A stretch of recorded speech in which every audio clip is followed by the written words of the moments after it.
Meet Roy Levy and his oxen, Mo and Joe. 70-year-old Roy worked for 15 years at Ross Farm Museum in the blacksmith shop, mostly with oxen.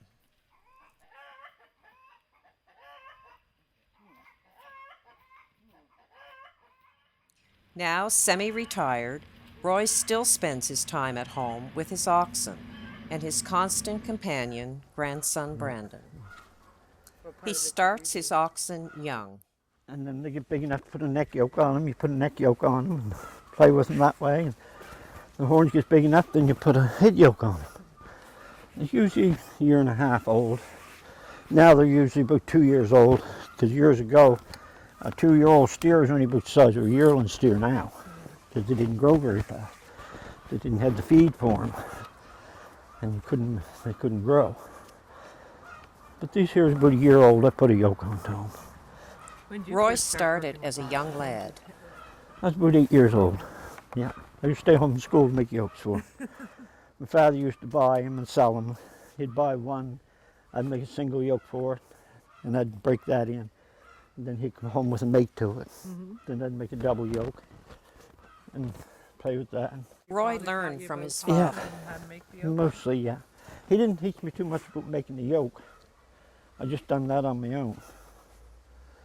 I just learned that on my own. And stuff.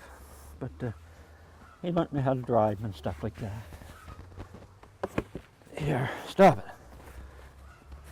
And if you didn't do it right, he soon told you. Yeah, little piece of wood. Yeah. Now with grandson Brandon, he is passing on his years of knowledge and sharing a special moment, making a yoke together. Go 6 inches each side, and that gives you the length of the beam.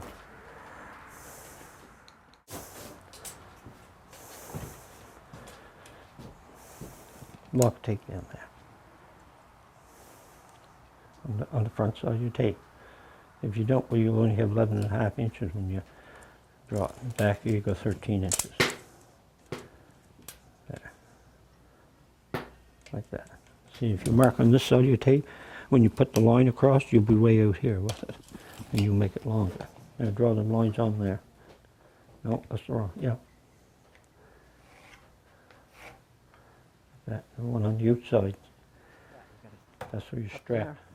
In there. See? And as he has all his life, Roy prefers to work with hand tools. Today, Brandon will learn some of the trade secrets. Until you get it pretty near to the line here. Then I'll cut it so you don't hit the line. And hold the axe handle down like that. Don't hold your axe handle up like that. You hold the axe handle up like that, the axe you miss, it's going to come down and hit you in the legs. So you keep your axe handle down. Okay? You want that over this way? There. Cut the other side. I'm left-handed. Here. Cut it this way. You're going to use the axe that way. Now, don't put your hand way up there. Put your hands right there. There, like that.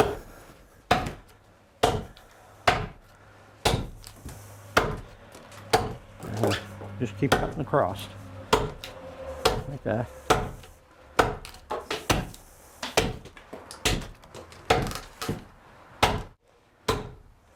Don't take too big of cuts.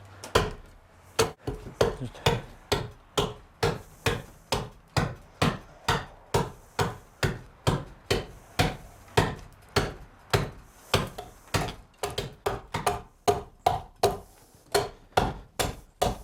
But when it comes to the fine work, the older hands still have the touch. there. Put it like that and you just keep going around. Like that.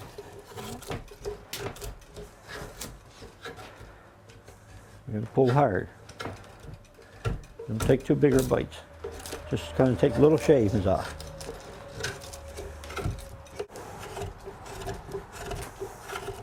Now, start and do that side a little bit. Not the middle will come out. Then it'll make it easier shaving. Start right up at the top. Right there. Just take little tiny thin shavings.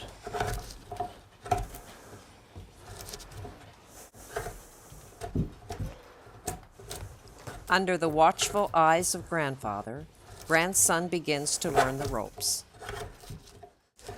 Yeah, the first one I made, I skipped school one day, went up across the lake and cut a piece of wood, and then I went and borrowed an old feller's drawing knife and another feller's gouge and an old axe I had, and I started making the yoke. And after supper I had the yoke done and steer in it.